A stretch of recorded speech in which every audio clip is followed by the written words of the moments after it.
안녕하십니까. 한국사능력검정시험 고급 33회 기출문제 해설 강의 시작하도록 하겠습니다. 자, 기출 풀이하기 앞서서 제가 이제 33회 고급 문제에 대한 간단한 평가부터 짚어드리고 가겠습니다. 33회 고급 문제 많은 수험생분들이 조금 어렵게 느끼셨을 거예요. 뭐 생소한 사료라든지 지문이라든지 아니면 문화재 이런 어떤 문항들이 많이 출제가 되다 보니까 좀 상당히 좀 어렵거나 아니면 좀 낯설게 느껴지는 그런 문제들이 많았을 거라고 생각을 합니다. 그러나 제가 이제 그 수험생분들에게 드리고 싶은 말씀은요. 이 한국사 능력 검정 시험 이 고급에 있어서 이 준비 기간이 길든 간에 아니면 준비 기간이 짧든 간에 여러분들이 그 공부 기간 내에 충분히 집중력 있게 학습을 하셨거나 아니면은 제가 항상 강조하는 거지만 이 문제에는 항상 이 키워드들이 있어요. 그 키워드를 통해서 내용을 파악할 수 있는 능력을 충분히 배양하셨다고 한다면은 합격선인 70점에는 충분히 도달할 수 있지 않을까라는 생각을 제가 이제 감히 이렇게 해봅니다. 그렇다고 해서 제가 이제 이 33회 고급 기출문제 해설 강의가 기존에 시험을 보셨던 그 수험생분들을 위한 강의는 아니고요. 이후에 이제 새롭게 준비하시는 분들 아니면은 원하는 결과가 나오지 않아서 다시 시험을 치르시는 분들을 위한 그런 강의만큼 여러분들이 이 문제에 대한 그 중요한 내용들 숙지하시고요. 그리고 문제 푸는 요령 이런 것들 저와 함께 이렇게 풀이를 하면서 익혀 나가실 수 있기를 바라겠고요. 원하시는 결과 얻을 수 있는 그런 강의가 될 수 있도록 하겠습니다. 자, 그러면은 서두는 이렇게 짧게 마무리를 하겠고요. 그럼 본격적으로 문제 풀이 들어가도록 하겠습니다. 출발하겠습니다. 자, 일단 1번입니다. 가시대에 대한 설명으로 옳은 것은 있죠. 우리 선사시대에 대한 문제예요. 이 선사시대에 대한 문제는요. 일단 이제 여러분들 우리가 구석기, 신석기, 그 다음에 청동기, 그 다음 초기철기 이렇게 나눠지고 있거든요. 그런데 대부분 근데 1번 문제는 구석기, 신석기, 청동기까지 나옵니다. 이 세 시기가 골고루 돌아가면서 나오고 있습니다. 자, 그러면 이 33의 1번 문제는 어떤 시대를 얘기하는 걸까요? 보겠습니다. 평창군 평창은 하리 유적에서 가시대의 것으로 판단되는 키워드들 나온다고 제가 말씀드렸었죠. 뭡니까? 비파형 동검이죠. 중국 악기 어떤 비파라고 하는 악기가 있습니다. 자, 기타처럼 생겼어요.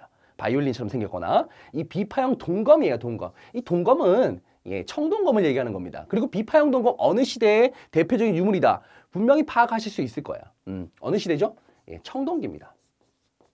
바로 이 청동기 시대에 대한 어떤 내용들, 설명들 찾는 문제입니다. 이 선사시대 문제는 어떤 식으로 출제가 되냐면요. 지금처럼 유물을 딱 이렇게 지문에 제시한 다음에 보기에서 생활상을 묻는 문제들이 나오거나 아니면 반대로 생활상을 지문에 던져놓고는 그 시대에 대한 유물을 찾는 문제가 나오거나 요 두 가지 방식입니다. 지금은 이제 유물을 통해서 그 시대의 생활상을 찾는 그런 문제라고 보시면 돼요. 자, 그러면은 보기를 통해서 한번 찾아보도록 하겠습니다. 1번. 자, 빗살무늬 토기를 제작하기 시작했다. 빗살무늬 토기입니다. 빗살무늬 토기. 뾰족하게 생겼죠. 빗살이 가해졌습니다. 끝이 뾰족하기 때문에 이 시대 사람들은 주로 강가나 바닷가에 살 거다. 왜? 이 뾰족한 것들을 딱딱한 바닥에다가는 세울 수가 없거든요. 좀 땅이 무른 곳, 물기가 좀 많은 곳, 그런 곳에 이제 살았다는 것을 보여주는 대표적인 유물이라고 보시면 되겠고요. 또한 이 토기가 제작되었다는 것은 음식을 조리하고 저장할 수 있는 어떤 그런 용도로 사용했다는 걸 파악할 수가 있다는 거죠. 어느 시대입니까? 신석기 시대죠. 그죠? 2번. 주로 동굴이나 강가의 막집에 살았답니다. 동굴은 좀 추울 때 들어가서요. 그 다음에 막집 같은 경우는 이제 좀 날씨가 조금 포근해졌을 때 이럴 때 이제 막집을 짓고는 살았다. 어느 시대죠? 구석기입니다. 그죠? 네, 3번. 반달 돌칼을 사용해서 곡물을 수확하였답니다. 반달 돌칼 나왔습니다. 반달 돌칼이에요, 돌칼. 그러니까 돌칼이니까 청동기가 아니다. 공부 안 하셨으면 모를 수도 있습니다만은 여러분들 우리 반달 돌칼이 어떻게 생겼죠? 반달처럼 생겼잖아요. 그렇죠? 구멍이 송송 두 개가 났고 여기서 이제 끈을 손과 묶어서 무엇을요? 벼 이삭을 자르는 도구로 썼다. 자, 벼 이삭이다. 벼농사가 시작되었다. 언제부터요? 청동기 시대부터지 않습니까? 그렇죠? 그리고 청동기 시대에 청동은 어떻다? 귀하다, 비싸다. 그래서 주로 지배자층들에서 이 청동에 대한 청동 물건들을 많이 사용했었고요. 그리고 농기구 같은 건 청동제 농기구가 전혀 없습니다. 주로 간석기가 사용됐다라는 거. 공부하셨다면 충분히 파악하실 수 있을 거야. 이게 바로 청동기죠. 정답은 그래서 3번이 정답이 되겠습니다. 4번. 계급이 없는 평등한 공동체 생활을 했다. 자, 계급이 없다. 우리 청동기 시대에는요. 잉여 생산물이 생깁니다. 이제 좀 많이 생산이 되기 시작해요. 구석기, 신석기까지만 해도 조금 배고픈 생활이라고 한다면 이제 본격적인 어떤 그 생산량이 많아진다. 그것은 곧 잉여 생산물이 생긴다. 잉여 생산물이 남는 게 생기는 거죠. 그래서 그 남는 생산물 중에서 많이 가진 자와 가지지 못한 자가 생깁니다. 많이 가진 자는 지배자가 되는 거고요. 가지지 못한 자는 피지배자가 되는 거죠. 자, 이게 바로 계급사회라는 거죠. 청동기부터 계급사회가 시작된다. 그를 통해서 그 계급사회를 보여준 대표적인 유물은 무엇이다? 고인돌이 있다. 이런 것들 여러분들 같이 연결해서 보시면 되겠습니다. 자, 그래서 청동기부터 계급사회가 시작된 거니까 평등한 공동체는요, 구석기와 신석기에 해당한다고 보시면 돼요. 5번, 실을 뽑기 위한 가락바퀴가 처음 사용되었다. 우리 이제 실을 뽑는다라고 하죠. 가락바퀴가 동그랗게 생겼지 않습니까? 그렇죠. 여기에다가 이제 이런 어떤 막대기를 집어넣고는 실을 감는 이런 용도로 쓰였던 게 바로 가락바퀴예요. 그리고 뼈 바늘이 있었죠. 뼈로 만든 바늘이 있었습니다. 이런 것들은 신석기 시대의 원시적 수공업의 형태를 보여준다. 이를 통해서 의복이라던가 아니면은 그물 같은 것들을 제작했었다. 이거 어느 시대죠? 어느 시대나? 신석기 시대입니다. 자, 그렇기 때문에 1번의 정답은 3번이 되겠습니다. 2번 가겠습니다.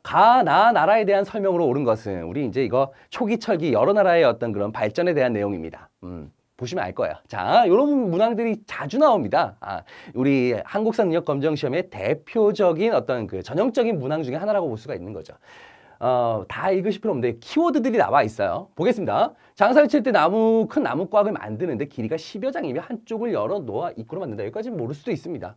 그런데 죽은 자를 감해장한답니다. 그리고 덮어뒀다가 무엇을요? 뼈를 거두어서 과관에 두고요. 온 가족을 모두 한가관에 넣었답니다. 요걸 통해서 우리는 어느 정도 이 나라와 이 풍습에 대해서 유추할 수가 있어요. 뭡니까? 예, 옥저에 대한 내용이죠. 가는요. 옥저. 자, 옥저고요. 이 풍습은 뭡니까? 골장제라고 합니다. 골장제. 뼈골자에다 장례식 할 때 장자 써서 뼈로 장례를 치른다. 그런데 그 한 곽 안에 가죽의 뼈를 다 같이 가두어 놓는다, 넣어 놓는다라고 했을 때 요것을 또한 가족 공동묘라는 표현을 또 쓰기도 한다라는 거 잘 알 거라고 생각을 합니다. 그렇죠? 네, 바로 옥저입니다. 그 다음에 보겠습니다. 그 나라의 동쪽에 큰 굴이 있는데 이걸 뭐라고 한다? 수열이라고 한답니다. 처음 들어보신 분도 분명히 있을 거예요. 자, 10월에는 온 나라 사람이 모여서 수신을 맞아 나라의 동쪽 강가로 모시고 가서 제사를 지내는데 10월에 제사를 지낸답니다. 그리고 여기까지 뭐지? 10월에 제사, 제천 행사? 부여는 12월에 연고라고 하는 제천 행사입니다. 부여는 땡입니다. 그렇죠? 네, 그다음에 10월에 제천 행사라고 한다면은 고구려의 동맹이 있고요. 그다음에 동해에 무천이 있습니다. 자, 그리고 이제 삼한에도 10월에 계절제라고 하는 그런 어떤 제천 행사를 열죠. 자, 그런데 그 밑에 가면 이제 정확한 키워드들이 나오죠. 그날의 풍속에 혼인을 할 때는 말로 미리 정한 다음에 정략결혼입니다. 그다음에 여자 집에서는 본체 뒤에 작은 집을 짓는답니다. 남자 신랑이 신부 집으로 가네요. 자, 그런데 그 집을 서옥이라고 한답니다. 이미 여기서 게임 끝입니다. 여기서 이제 결론이 났네요. 그 다음에 이제 서옥이란 곳에 가서 남자가 이제 여자 집에서 농사나 같은 노동력을 제공해주고 거기서 아이도 낳고 아이가 장성을 하면 다시 그 아이를 데리고 아이와 와이프죠. 신부를 데리고 어디로 갑니까? 남자 집으로 간다. 요거 뭡니까? 고구려의 서옥제에 대한 내용이죠. 서옥제. 서옥이라고 하는 집을 짓고 살았다. 서옥제에 대한 내용입니다. 자, 이런 거 서옥제. 고구려한 내용을 파악할 수가 있는데, 자, 여기서 여러분들이 조금 의아스러워 하시는 게 바로 이 수열이라는 거죠. 우리가 분명히 10월 달에 이 고구려의 그 추수감사제 형태로 열리는 게 동맹이라고 하는 제천 행사가 있다는 거 알고 계실 거예요. 그죠? 그런데 이 수열이라고 하는 건 뭐냐? 그 이후에 이제 당시 고구려의 수도인 국내성에서 동쪽으로 가면은 수열이라고 불리는 국동대열이라고 불리는 큰 굴이 있습니다. 아주 신성하게 여기는 그 굴이에요. 그 굴에서 이제 왕과 신하들이 그곳에서 또 하늘에 대한 제사를 또 지냅니다. 그 굴이 바로 이제 수열 또는 국동대혈이라고 이제 얘기한다라는 거. 이런 것도 여러분들이 공부를 좀 해 두시면 좋습니다. 네, 그래서 옥저와 고굴에 대한 내용들을 맞는 거 찾아내시면 돼요. 1번 신성지역인 소도가 존재하였다. 소도. 바로 청군이 다스리는 신성한 지역이죠. 신성 불가침 지역입니다. 이곳에서는 지배자가 와도 천군의 허락 없이는 들어갈 수가 없어요. 자, 그렇기 때문에 우리가 이제 삼한시대 재정 분리의 어떤 모습을 볼 수가 있다라는 거 여러분들 공부하셨을 겁니다. 사만입니다. 사만. 두 번째. 옥제에 대한 내용인데 여러 가들이 별도로 사출도를 다스렸답니다. 자, 가들, 대가들이죠. 이 가들이 있습니다. 왕 밑에 이 가들이 있거든요. 이들이 사출도를 다스렸다. 이 가들은 어떤 가들입니까? 마가, 우가, 저가, 구가 세 방의 어떤 그 지역을 다스렸다라고 보시면 되겠죠. 이거는 우리 부여에 해당한다라고 볼 수가 있는 거예요. 부여, 그렇죠? 3번, 음락 간의 경계를 중시하는 칙화가 있었습니다. 음락 간의 경계, 그 부족 간의 경계죠. 그곳을 넘으면 소나 말 등으로 배상을 합니다. 예, 부족 간의 경계를 상당히 중요시 여기죠. 우리가 어렸을 때 이제 뭐 금을 그어 놓고는 넘어오면 이 물건 내 거 하듯이 그런 거라고 보시면 되겠습니다. 화를 입혔다. 거기에 대해서 책임을 져야 된다. 바로 칙화. 어느 나라? 예, 동예에 대한 내용입니다. 4번, 왕 아래 상가, 고추가 등의 대가들이 있었다. 이게 바로 이제 고구려에 대한 내용이에요. 4번이 정답이거든요. 예. 근데 사실 고구려 같은 경우는 이제 고구려를 세웠던 주몽, 그죠? 부여에서부터 나왔지 않습니까? 그래서 어떻게 보면은 이 연맹왕국의 어떤 초기 그 국가 형태는 연맹왕국의 모습이었죠. 그게 다 이제 비슷합니다. 오부족 연맹체의 모습들. 여기도 마찬가지로 가들이 있었고요. 역시 고구려도 역시 왕 아래 이름이 똑같지는 않지만 가들이 있었다는 거. 상가, 고추가 등의 대가들이 이렇게 존재하고 있었다라는 거죠. 그리고 이제 이 상가라든가 고추가 그 아래에도 관직이 있었습니다. 관직을 가진 관리들이 있었다라는 거죠. 사자, 조의, 선인 이런 것들이 있었다라는 거 같이 여러분들 묶어서 공부해 두시면 좋겠습니다. 정답은 그래서 4번입니다. 5번, 철이 많이 생산되어서 낙랑군가 외에 수출하였다. 이거 변한에 대한 내용이에요. 변한에 대한 내용이라는 거 여러분들 체크해 두시면 되겠습니다. 그리고 이제 낙랑군 외에 수출하였다. 이거는 이제 추후에 이제 변한 지역이 이제 가야로 이제 변하지 않습니까? 이제 가야 땅으로 이제 변하게 되는데 가야 역시 낙랑군가 외에 철을 수출하였다는 거. 이것도 같이 파악을 해두시면 좋습니다. 자, 3번 가겠습니다. 가 지역에 있었던 사실로 옳은 것은입니다. 우리 또 이 지역 문제가 많이 나와요. 보시면 알겠지만 무슨 시에 어떤 지역에 대한 내용이냐. 답사지를 보니까 관촉사하고 개태사지가 있다라고 합니다. 자, 관촉사 보면 알겠죠. 관촉 석조미륵보살 입상, 은진미륵이라고 한답니다. 그리고 고려 초 유행했던 불상을 대표하는 작품이랍니다. 그리고 상당히 큰 불상이죠. 인체 불균형의 형태입니다. 상당히 큽니다. 예, 한참 올라봐야 돼요. 보통 사람 키가 한 요 정도예요. 요 정도에서 이제 근데 상당히 높죠. 그리고 이제 상당히 좀 두상이 좀 큰 그런 어떤 불상이라고 보시면 되겠습니다. 이거는요 고려 초기의 불상이죠. 우리 이제 여기 지문에 나와 있듯이 고려 초기입니다. 고려 초기에는 대표적으로 그 지배 세력이라고 한다면 호족들이에요. 수도였던 개경으로 올라왔던 호족들도 물론 있지만요. 각 지방마다 또 호족들이 여전히 존재하고 있었습니다. 그 호족들이 자기 지역에서 자신들의 권위를 과시하는 수단으로 사용했던 게 바로 이 불상 제작 같은 거야. 거대 불상들이죠. 이때는 우리가 이제 관촉사의 석조미륵보살 입상도 있고요. 예, 관촉사 석조미륵보살 입상도 있습니다. 그 다음에 이제 안동, 예, 대표적인 또 안동 이천동에 마해열의 입상이 있어요. 마해열의 입상. 이런 것들이 대표적인 고려 초기에 조성되었던 거대 불상들이라고 보시면 돼요. 이 거대 불상들이에요. 거대 불상들. 예, 이런 것들을 여러분들이 체크를 하시고 공부를 좀 하셨다고 한다면 알 수가 있는 거지만 거기에 대해서 묻는 게 아니고요. 이 지역이 어디냐예요. 이 지역이 어디냐. 예, 이 지역이 어딜까요? 논산이죠, 논산. 제가 아까 말씀드린 논산이야, 논산. 네. 여러분 논산 남자친구분들을 두신 분들 군대를 가는 남자친구분들을 두신 분들 논산 한 번쯤은 가보지 않았을까라는 생각을 합니다. 저도 이제 논산 훈련소를 나왔습니다. 예, 바로 이 논산 내륙 지역이에요. 내륙 지역. 자, 이거 충남 논산에 있는데 그 논산 지역이 어디냐 한번 보겠습니다. 보기를 통해서 1번 주세붕이 백운동 서원을 설립하였다. 주세붕 바로 이제 16세기 초반, 중반 정도 되죠. 이때 주세붕이 풍기군수로 이제 발령이 납니다. 풍기군수 발령이 나. 풍기면 어디예요? 예, 경북 풍기입니다. 풍기. 예, 인삼으로 유명한 곳이죠. 네, 그 풍기 군수로 발령이 났던 주세붕이 이 성리학을 우리나라에 들여왔었던 고려 말에 안양을 배양하기 위해서. 왜냐하면 안양의 고향이 당시 풍기였었거든요. 그 안양을 배양하기 위해서 이 백운동 서원이라는 걸 처음으로 설립을 했고요. 이후에 이제 그 풍기 군수로 발령이 났었던 태괴 이항 선생이 왕에게 건의를 해서 결국 사액을 받게 되죠. 국가의 지원을 받게 됩니다. 그러면서 이제 백운동 서원이 소수서원으로 이름이 바뀝니다. 자, 요거 아마 서원의 발전 과정을 공부하셨다고 한다면 충분히 파악하실 거예요. 자, 이건 풍기에 대한 내용, 풍기 지역입니다. 2번, 박상진의 주도로 대한광복회가 결성되었다. 이건 근대사 파트인데 여기 또 나왔네요. 예, 통합적인 문제네요. 봐, 대한광복회. 이거는요, 대구에서 결성이 돼요, 대구. 자, 대구에서 결성이 되었던 1910년대 대표적인 비밀결사단체입니다. 이 근데 국내에서 활동했어요.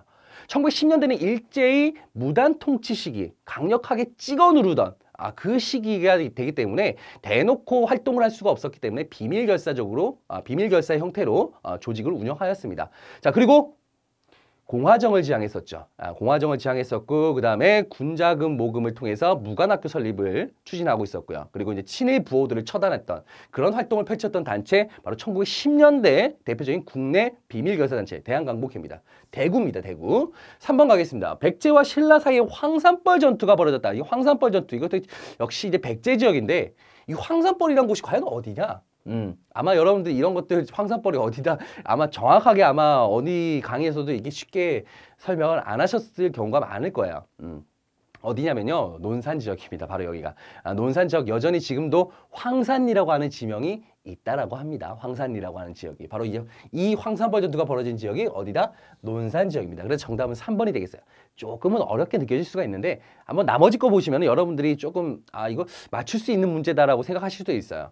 자, 일단 최무선이 화포를 사용해서 왜구를 격퇴했답니다. 왜구 격퇴, 최무선 바로 1377년도 화통도감이란 걸 설치를 하고요. 그 다음에 이제 이 화약 제조법을 배워서 바로 진포대첩에서 바로 진포 지역이죠. 왜구를 격퇴하게 됩니다. 이때가 이제 우왕 때, 고려말 우왕 때인데 이 진포라는 지역이 도대체 어디입니까? 금강하구예요, 금강하구. 그러니까 이 왜구와 격퇴를 했던 거, 바로 이제 진포대첩, 해전이거든요, 해전. 자, 이거는 사실상 어떻게 보면은 금강하구 지역에서 이제 일본 왜구들과 싸웠습니다.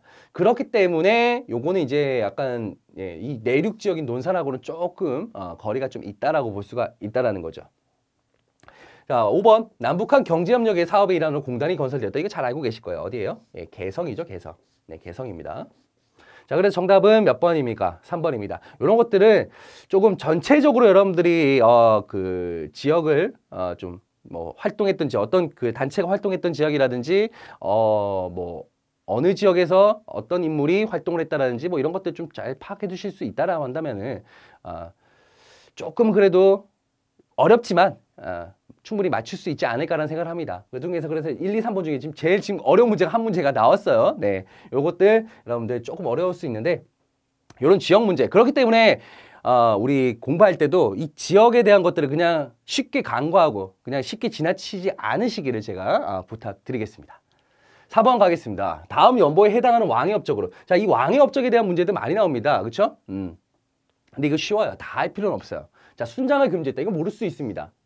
그런데 우경을 장려했답니다. 소로 농사 짓는 게 장려되었고요. 그 다음에 여기에 이제 핵심 얘기 나오죠. 국호를 신라로 확정했다고 하고요. 왕이라는 칭호를 사용했다. 신라로 확정했다라니까 신라왕이네요. 그렇죠? 예, 신라왕 누굴까요? 그 다음에 이사부를 실직주의 군주로 삼았다. 그래서 이사부로 하여금 우상국을 정복하게 했죠. 여기 이제 이사부에 우상국 정복까지 나온다고 하면은 어느 왕인지 파악할 수가 있습니다. 뭐죠? 지증왕에 대한 내용입니다. 지증왕. 우리가 이제 지증왕에 대한 업적을 보기에서 찾아내시면 되는 그런 문제예요. 이런 문항들도 역시 전형적인 또 한능검의 문제가 되겠죠. 1번부터 보도록 하겠습니다. 유학교육을 위해서 국학을 설립하였다. 국학 설립. 인재양성이죠. 이거는 통일신라시대 때 신문학에 대한 내용이죠. 신문학. 예, 신문학에 대한 내용입니다. 왕문신이죠. 문신 새겼던 신문학에 대한 내용이고요. 2번 건원이라고 하는 독자적인 연호를 사용했다. 건원, 연호를 세운다. 독자적인 연호, 자주 국가의식이 높아지는 시기. 그러면서 중국과의 대등함을 과시했던 시기입니다. 어느 왕 때냐? 바로 법흥왕 때 얘기입니다. 법흥왕 때. 네, 법흥왕 때 모습이라고 볼 수가 있다는 거죠. 여러분들 아마 이 6세기라든가 6세기 시기에, 그렇죠. 우리 이제 신라 하면은 신라, 삼국의 항쟁 과정에서 신라 어느 왕 정도 체크해야 되냐? 내무왕, 그렇죠. 지중왕, 법흥왕, 진우왕. 이 네 명의 왕 충분히 체크를 하셔야 됩니다. 문제 자주 출제가 되고 있으니까요. 그렇죠? 네. 3번. 인재를 등용하고자 독서 3분과를 시행하였다. 독서 3분과. 자, 독서, 유교 경전 정도, 학습 정도에 따라서 품을 나누는 거죠. 3품으로. 근데 실제적으로는 4품이었죠. 상중 하품이 있지만 상품, 중품, 하품이 있지만 또 특품도 있어요. 그 위에. 예. 이렇게 해서 유교 경전의 학습 정도에 따라서 국학에서 인재를 양성하는 거예요. 그런데 시간이 지나면 지날수록 진골들의 반대가 심해지죠. 또 진골들도 상당히 관직은 한정돼 있는데 진골들은 또 수가 늘어나니까 다시 출신 성분으로 다시 관리를 또 뽑는 그런 모습들이 나타나기 시작합니다. 이거 언제냐면 신라 하대예요. 예, 신라 하대 어느 왕조. 그래서 진골들로부터 원성을 많이 들었었죠. 원성왕에 대한 내용입니다. 원성왕. 4번이죠. 시장을 관리하는 관청에 동시전을 설치하였다. 동시전 아시죠? 우리 이제 삼국시대 지중왕 때 경주 바로 금성이었습니다. 신라의 수도던 금성에 동시가 설치가 되고요. 이를 감독하기 위한 기구 바로 동시전이 설치가 되었다. 이게 바로 지중왕 때 내용이에요. 이게 정답이 그래서 4번입니다. 이거 아마 여러분들 요즘에 이 동시전 설치 이런 것들 교재에 충분히 체크가 다 돼 있습니다. 웬만하면요. 그렇죠? 네. 5번. 자장의 건의로 황룡사 구층 목탑을 건립하였다. 황룡사 구층 목탑. 이를 통해서 이제 호국불교의 어떤 정신으로 외침을 막아보고자 하는 그런 어떤 뜻을 여기다 담아두었다라고 볼 수가 있죠. 자장율사의 건의입니다. 이거 언제냐면요. 선덕여왕 때죠. 선덕여왕 때. 선덕여왕 때 모습이라고 볼 수가 있습니다. 자, 황룡사 구층 목탑 같은 경우는 선덕여왕 때 이제 건립이 되었고, 이거 언제 불탔죠? 예, 13세기 몽고 침입 때 불타 없어졌습니다. 그렇죠? 네, 그거 잘 알고 계실 거라고 생각을 합니다. 몽고 침입 때 불타 없어졌다. 그런데 여기서 또 황룡사라고 하는 이 사찰은 또 언제 건립이 되었을까요? 여기서는 선덕여왕 때 황룡사 구층목탑이 건립된 건 맞아요. 근데 황룡사라고 하는 사찰은 바로 6세기 진흥왕 때 불교 진흥 정책의 하나의 일환으로서 이제 황룡사가 건립이 되었다라는 거. 요거 황룡사하고 황룡사 구층목탑하고 각각의 주체를 여러분들이 구분하실 수 있어야 된다는 거 말씀드리겠습니다. 자, 그래서 정답 4번입니다. 5번 갈게요. 다음 전시대 사진으로 적절한 것은입니다. 바로 이제 도교 문화에 대해서 나왔네요. 고구려의 도교 문화. 우리 아마 여러분들 뭐 삼국시대, 그 다음에 고려시대, 그리고 이제 그 위에 남북시대, 고려시대.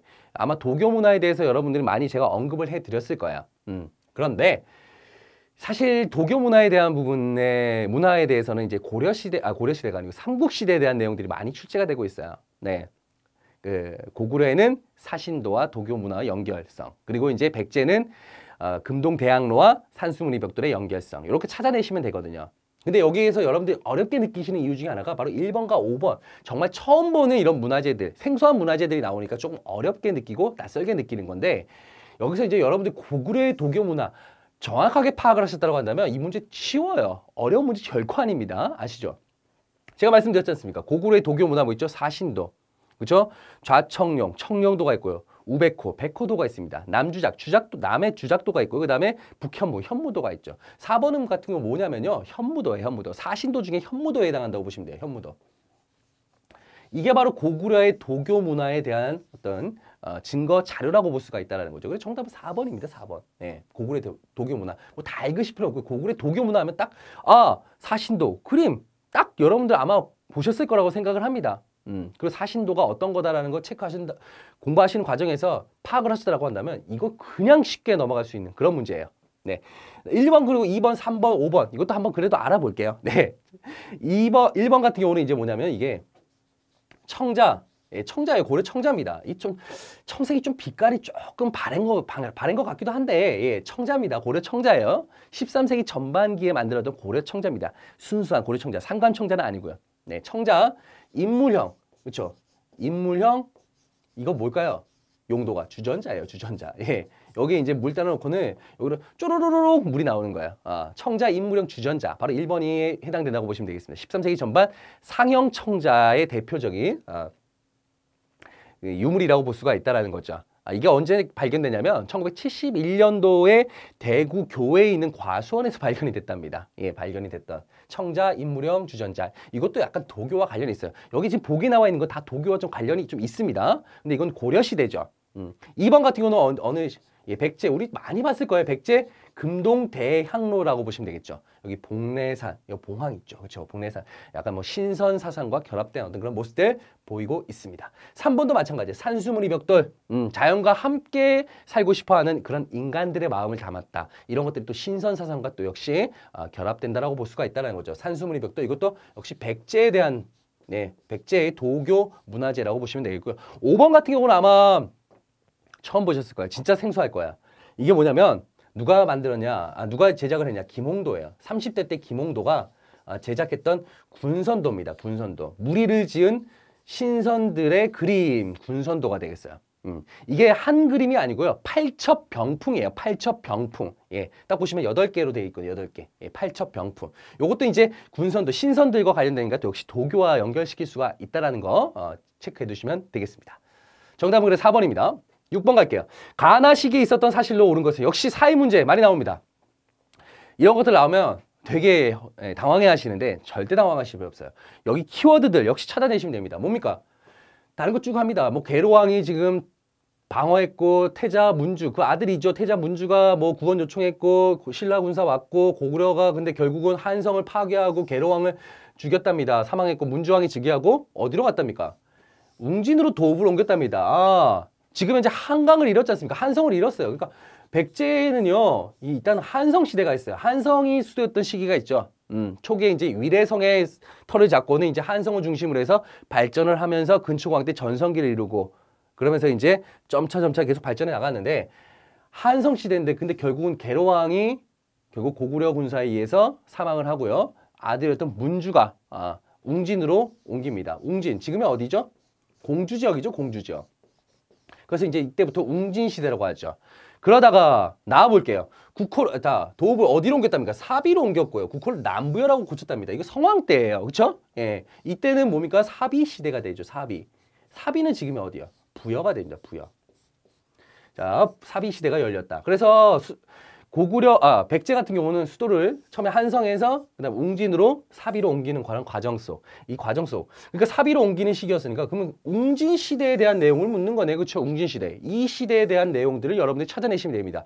자, 웅진 시대 대표적인 왕 2명이 있어요, 여러분들. 우리 이 왕 2명 이외에 사실 나올 만한 그 왕들 아니면 나올 만한 그 업적들 별로 없습니다. 첫 번째, 동성왕, 그죠? 동성왕. 동성왕은요. 결혼 동맹, 이 나제 동맹 같은 경우는 이제 이전에 이미 맺었어요. 433년도에 나제 동맹이 결성이 되죠. 그런 다음에 동성왕은 좀 더 그 나제 동맹을 강화시키기 위해서 무엇을요? 나제 혼인 동맹을 체결하게 되죠. 혼인 동맹. 나제 결혼 동맹입니다. 그래서 동성왕이 당시 신라 이벌찬의 그 비지의 딸과 또 결혼하는 모습들을 보이고 있다는 거죠. 그 다음에 무령왕은 무엇을 파견하죠? 22담로에다가 22개의 담로죠. 예, 왕족을 파견해서 지방 통제를 또 강화하는, 그렇죠? 지방 통제를 강화하는 그런 모습을 보입니다. 자, 이 2개 내용들이 가장 웅진시대 대표적인 내용이라고 보시면 되겠습니다. 자, 그러면 정답 충분히 찾아낼 수 있죠. 몇 번입니까? 정답 3번이에요. 3번. 웅진시대에 대한 내용이니까. 이것만 딱 여러분들이 체크를 하신다고 한다면 웅진이구나 라는 거. 웅진시대 때 있었던 일이구나. 충분히 파악하실 수 있어요. 자, 1번 볼게요. 고흥이 서기를 편찬했답니다. 고흥이 서기를 편찬했다. 자, 우리 이게 역사서예요. 역사서는 잘 나갈 때 쓰는 거죠. 이제 백제 같은 경우는 근초고왕 때 고흥이 서기를 썼다는 거. 근초고왕 때죠. 근초고왕 때. 근초고왕 때는 4세기예요. 4세기. 언제예요? 이전이잖아요. 그렇죠? 바로 한성시대예요. 한성시대. 근초고왕. 그리고 이제 뭐 또 역사서 굳이 얘기한다면은 신라는요. 거칠부로 하여금 국사를 편찬하게 했습니다. 진흥왕 때. 그리고 이제 고구려 같은 경우는 영양왕 때 신집오권, 이문진으로 하여금 신집을 편찬하게 했죠. 5권으로 된 신집을 편찬하게 했다는 거 알아두시면 되겠습니다. 2번, 무왕이 미륵사를 건립하였다. 자, 서동의 어떤 그런 이야기가 전해지고 있는 무왕입니다. 무왕. 미륵사를 건립하였다. 미륵사. 우리 미륵사지 석탑 알고 계시지 않습니까? 그렇죠? 익산에 있어요. 이거는 언제냐면 바로 사비 시대입니다. 무왕 같은 경우가 이제 백제 30대 왕이거든요. 그 다음 후대 왕이 바로 이제 의자왕이 되죠. 백제 마지막 왕. 바로 이때 언제죠? 사비 시대에 대한 내용입니까? 아닙니다. 이것도 역시. 4번 견훤이 금성을 습격해 경해왕을 살해하였습니다. 견훤이. 자, 이게 공산 전투에 대한 내용입니다. 이거는 후백제 시대잖아요. 후백제가 이제 900년에 이제 건국이 되고 그 이후에 발전 과정에서 신라에 쳐들어가서 경해왕을 줄이고 나중에 이제 경순왕을 세우게 되죠. 견훤이 이제 어디까지 경주까지 침입을 해옵니다. 후백제 후삼국 시대에 대한 내용이니까 역시 이것도 확실히 그 이후에 대한 내용이라고 볼 수가 있겠죠. 아닙니다. 5번 복신과 도침 등이 부여풍을 왕으로 추대했다. 복신과 도침, 주류성을 중심으로 해서 그 다음에 이제 흑치상지가 임존성을 중심으로 해서 그다음 부여풍을 모시고 백제 부흥운동을 펼쳤죠. 백제 부흥운동은 언제예요? 백제가 멸망 다음에 이제 부흥운동이 펼쳐져 나가잖아요. 그러니까 백제가 멸망한 다음이에요. 그렇죠? 그러니까 이것도 역시 아니라고 볼 수가 있다는 거죠. 자, 정답은 그래서 3번이 되겠습니다. 7번 갈게요. 다음 상황 이후 고구려에 있었던 사실로 옳은 것은입니다. 자, 여기에 정확한 키워드들이 나옵니다. 뭡니까? 안시성에서의 전투 장면을 상상해서 그랬다라고 합니다. 바로 안시성 전투네요. 네, 그 안시성 전투 이후의 모습이에요. 안시성 전투 645년도에 있었거든요. 이 전투가 7세기 중반쯤이라고 볼 수가 있다는 거죠. 그런데 안시성 전투 이후에 무슨 일이 벌어졌을까? 예, 여러분들 그냥 갑자기 막연하게 공부 안 하시고 던져놨다고 한다면 충분히 이거 못 찾아요. 예, 정답 찾을 수가 없어요. 어려워요. 예, 그런데 여러분들 우리가 이제 6세기 전반에서 6세기 후반에서 7세기 초에 한반도, 그렇죠, 만주까지 포함한 이 상황을 한번 생각을 해본다면 이 당시에 이제 외교의 어떤 그런 모습들을 뭐라고 합니까? 우리가 십자 외교라는 거 혹시 들어보셨나요? 십자 외교. 뭐예요, 이거 십자 외교?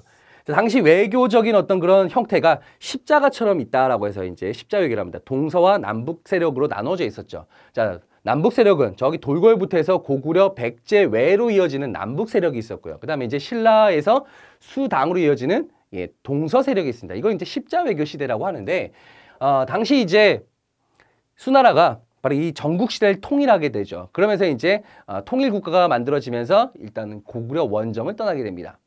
고구려부터 한번 박살을 내줘야겠다. 물론 뭐 고구려가 그걸 미리 파악하다 보니까 요서 지역을 먼저 선제 공격을 하게 되죠. 선빵을 먼저 날린 거예요. 고구려에서 요서 지역을 선빵을 날렸지만 그렇다고 해서 수나라가 가만히 있겠습니까? 예, 처음에 이제 수 문제가 쳐들어오고 실패. 수양제가 100만 대군을 113만 대군을 끌고 왔는데 실패. 야, 안 되겠다. 야, 뭔가 확실하게 뭔가 결정적이다. 30만이라도 좀 제대로 된 부대를 가지고 가자. 그래서 우중문 장군으로 하여금 30만 별동대를 구성하게 해서 고구려를 침공하게 됩니다. 이 당시죠, 그렇죠? 누구랑? 수나라랑 싸웁니다. 고구려, 고구려랑 수나라랑 이제 싸우게 되는데 결국 그때 이제 그 30만 별동대가 왔을 때 누구의 활약이 있었죠? 바로 을지문덕 장군의 활약이 있었습니다. 무슨 대첩입니까? 살수대첩이죠. 기억하셔야 되는 살수, 바로 청천강 유역입니다. 이게 612년이에요. 자, 그래서 수나라가 결국은 이제 고구려 원정 실패, 그리고 이제 또 대내적으로 이제 또 큰 난을 겪게 되면서 결국은 만들어진 지, 그쵸? 수가 통일된 지 30년도 채 안 돼가고 결국 멸망하게 됩니다. 수나라는, 그쵸? 그 이후에 이제 누가 들어서게 됩니까? 바로 당나라가 들어서게 되죠.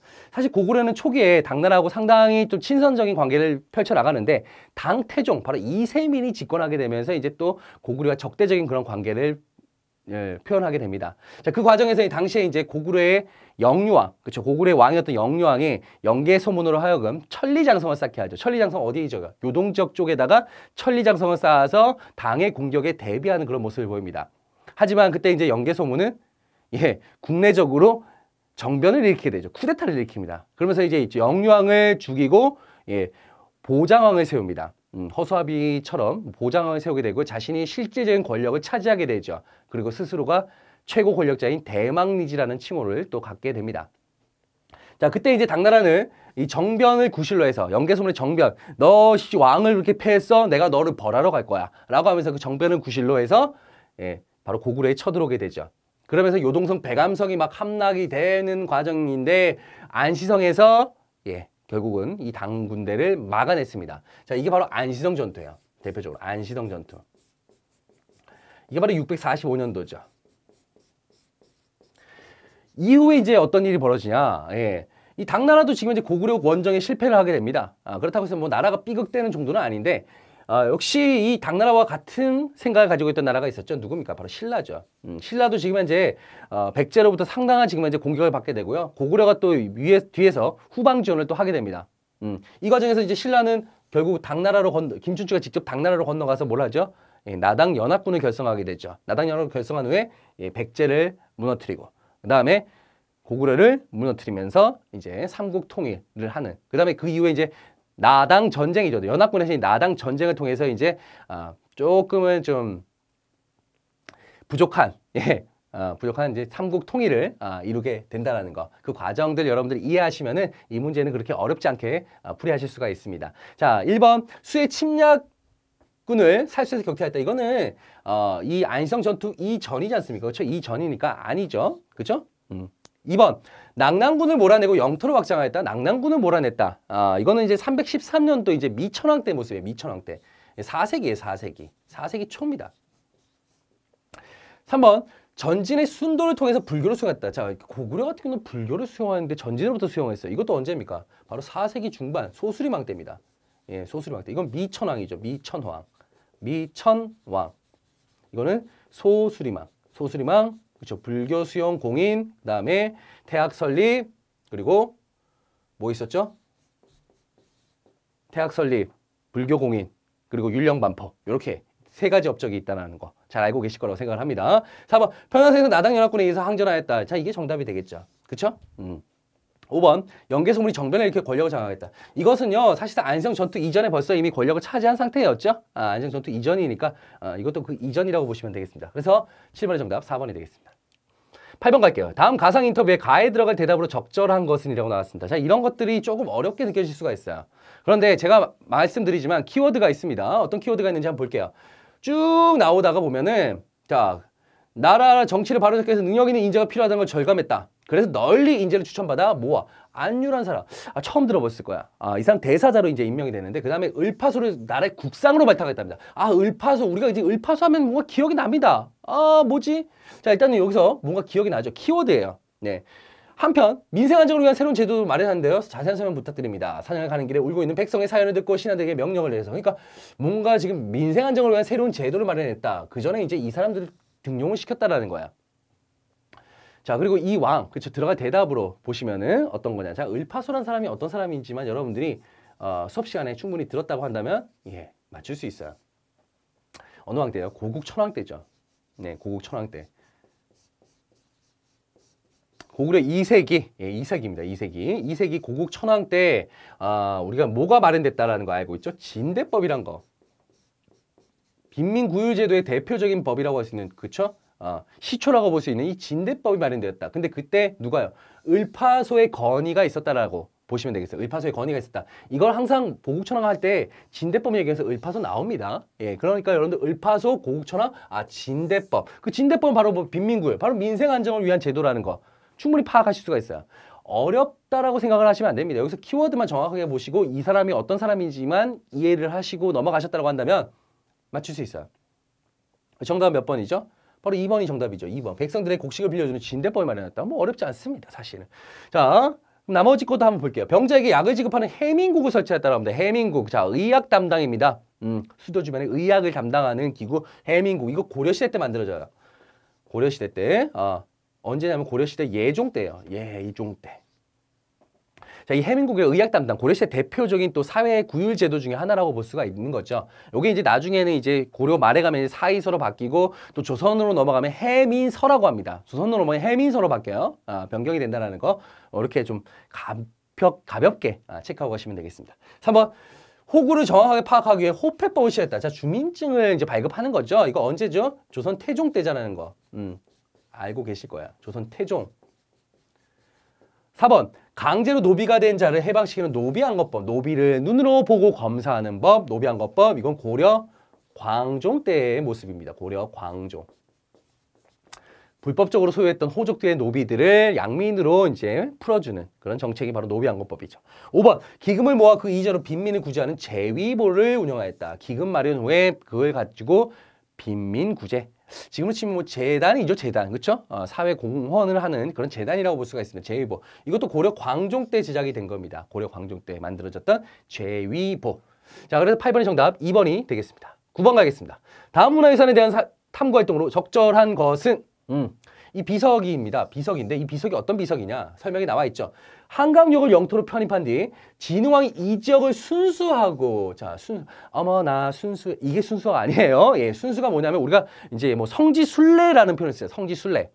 순례. 예, 직접 가는 거잖아요. 그렇죠? 아, 순수는 뭡니까? 직접 왕이 그곳에 가는 거예요. 그러면서 비석을 세우면서 이곳은 내 땅.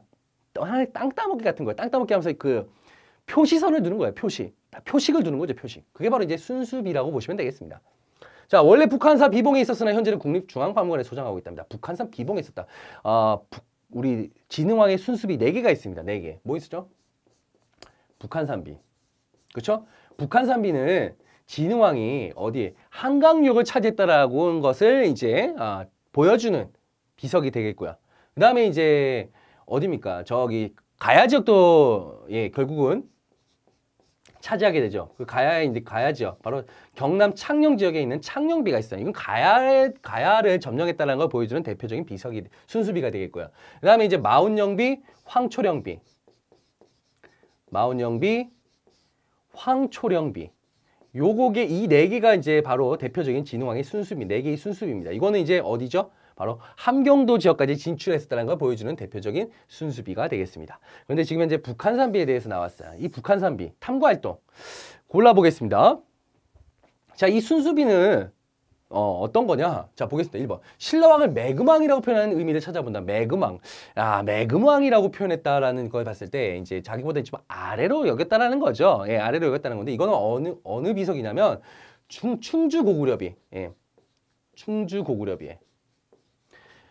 어느 왕 때죠? 장수왕 때 세워진 거잖아요. 장수왕 때. 장수왕이 이제 남한강 유역까지 차지한 후에 지금의 이제 충주 지역. 예전에는 중원고구려비라고 했거든요. 그곳이 중원지역이 중원군이었기 때문에 중원고구려비라고 했는데 그 중원군이 충주로 편입이 됐어요. 그래서 요즘에는 이제 충주고구려비라고 이제 얘기하고 있어요. 충주고구려비. 네, 바로 이 충주고구려비의 신라왕을 매금왕이라고 이제 하기도 하고요. 고구려에도 관직 같은 경우도 이제 이 비석에 나와 있습니다. 한반도에 있는 유일한 고구려 비석이라고 볼 수가 있는 거죠. 2번. 신라의 수리관계 시설 축조에 대하여 알아본다. 이런 것들이 여러분들이 좀 생소해요. 처음 들어봤을 거야. 예. 근데 이런 걸로 수리관계 시설 축조에 대해서 알아본다. 이거 문제로 절대 출제 안 됩니다. 단독 문제 출제가 안 되고요. 여러분들을 헷갈리게 하기 위해서 이런 것들을 집어넣는 거예요. 예. 결코 이게 문제가 되지 않습니다. 이건 어디냐면 영천에 있는 청제비예요. 청제비. 자, 이걸 6세기 만들어진 건데 이거 여러분들 청제비 그냥 여러분들은 많이 공부를 하신다면 영천 청제비라는 게 관계시설 축조에 대해서 적어놓은 비석이구나. 그냥 그 정도까지만 아시면 돼요. 더 아실 필요도 전혀 없습니다. 아시겠죠? 고급이라 할지라도. 예. 3번. 비문의 내용을 검토한 김정희의 금석과 안록을 살펴본다. 금석학의 대가 1인자. 바로 이게 정답이에요. 김정희. 우리 김정희 하면 생각나는 거 추사체. 바로 서예의 달인이다라는 거. 요거만 체크하시는데 금석학에 있어서도 상당히 대가입니다. 1인자예요. 금석학이라는 게 뭐냐면 금이 뭡니까? 쇠금자에. 그냥 쇠라든가 아니면 석은 뭐야? 돌석자. 돌에 새겨진 그 비문들을 보고 해석하는 그런 학문이 바로 금석학인데 바로 그 금석학에 대한 내용들을 정리한 책이 바로 금석관록입니다. 자, 이걸 통해서 그 자신의 어떤 방대한 어떤 사전적인 어떤 공부한 학습한 내용들을 통해서 이 북한산비가 진흥왕 순수비임을 밝혔던 인물이 바로 김정희입니다. 추사 김정희 선생입니다. 뿐만 아니라 우리는 이제 북한산비만 밝혔다라고 하지만 여기에 또 황초령비도 황초령비는 직접 한 게 아니고요. 이거를 이제 탁본을 뜯는데 그 당시 함경도 절제사가 이제 어디로 누구한테 김정희한테 보내갖고 이것 좀 해석해 주십시오 하니까 이제 김정희가 봤을 때 이것도 북한산비와 같은 어떤 종류의 비석인 듯 싶다라고 하면서 황초령비도 진흥왕 순수비임을 밝혔다라고 보시면 되겠습니다. 아시겠죠? 그래서 정답 3번이에요. 4번. 고대 사회 재산 소유와 상속에 관한 내용을 조사한다. 이거는 뭐죠? 영일 냉수리비라고 합니다. 냉수리비. 이거 포항지역이죠. 포항지역. 그렇죠? 영일 냉수리비입니다. 영일 냉수리비. 그러니까 영일 냉수리비 이게는 재산 소유 상속. 요 정도만 여러분들 혹시나 다음 시험을 준비한다면 가볍게 한번 체크하시고 그래도 머릿속에 그래도 기억을 해 두시면 좋아요. 또 나올 수도 있기 때문에. 자, 5번. 신라의 요청을 받는 고구려가 외를 격퇴하는 과정에서 검색한다. 그러니까 광개토 대왕의 고구려 5만의 군사가 신라에 쳐들어왔던 왜구를 격퇴했었죠. 이게 어디 적혀있냐면 장수왕 때 설립한 거예요. 근데 이름은 광개토 대왕릉비죠. 네, 광개토 대왕릉비에 이 내용이 들어가 있다라는 겁니다. 아시겠죠? 이 내용이 이 비석에 들어가 있다. 자, 그래서 정답은 3번이 되겠고요. 우리 이제 최근에 이제 영일 냉수리비 같은 경우가 이제 냉수리비가 재산 소유와 상속에 관한 내용이 있는데 이거 재산 소유와 상속에 관한 그 내용이 들어있는 비석이 하나가 더 발견됩니다. 영일 냉수리에서 한 8km, 9km 떨어진 곳에 있는데 포항에 중성리 신라비가 있어요. 포항에 중성리. 이거 2009년도에 발견된 거거든요. 예. 중성리 신라비. 요것 역시 포항의 중성리 신라비 역시 뭡니까? 재산 소유와 상속에 관한 내용이 적혀 있다. 이렇게 같이 좀 봐두시면 좋습니다. 이것도 하나의 뭐 체크하실 수 있는 거예요. 아시겠죠? 10번 갈게요. 가구에 대한 설명을 옳은 것은 이라고 나왔습니다. 자, 한국인도 공동 프로젝트 허황우 기념공원 세단장 사업 진행. 인도의 우트라프라데시주의 차관이 김해 씨를 방문해. 가해. 자, 이 가나가 어떤 나라인지. 그 다음에 시조 나오네. 김수로왕. 나왔네. 김수로왕 하면 아유 뭐 너무 쉽죠. 금강가야. 금강가야. 그렇죠? 네. 이미 나왔습니다. 예, 금강가에 나온 거. 자, 근데 금강가의 부인이 누구야? 허하고 왕후. 자, 이 사람은 허하고 왕후 뭐가 관련이 있냐? 인도하고. 근데 이 허하고 왕후가 그 인도의 야유타국의 이제 왕비다. 공주였다. 그래서 이제 김수로 왕이 그 꿈에 이제 상제가 나타나서 김수로 왕이 지금 배필을 찾고 있으니 이곳에 있는 공주를 그 왕에게 보내시오라고 해서 이쪽으로 보냈다라는 설화가 전해지기 시작합니다. 자, 그 당시가 이제 언제냐면은 AD 48년도예요. 그 기원 후 48년도의 일인데 이때 당시 이제 이 허황왕후가 왔었던 야유타구 이곳은 상당히 불교가 발전된 국가였거든요. 자, 그렇기 때문에 우리가 불교를 최초에 수용한 게 어디예요?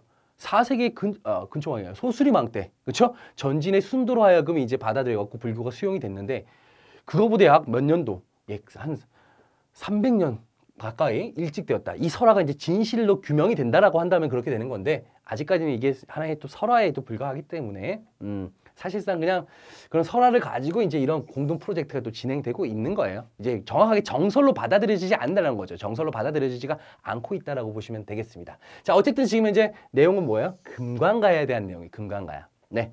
자, 금강가에 대한 내용 한번 보겠습니다. 자, 1번. 지방을 구주 오소경 체제로 다스렸다. 이거 언제죠? 바로 신문학 때죠. 신문학 때 지방제도 정비를 하고 군사제도 정비하고 뭐 국학 설립하고 그다음에 관료전 지급하고 뭐 여러 내용들이 있어요. 신문학 보기로도 많이 나오고 단독 문제로도 많이 출제가 되고 있어요. 신문학 반드시 체크하셔야 됩니다. 신라입니다. 신라. 이건 진짜 신라잖아요. 신라.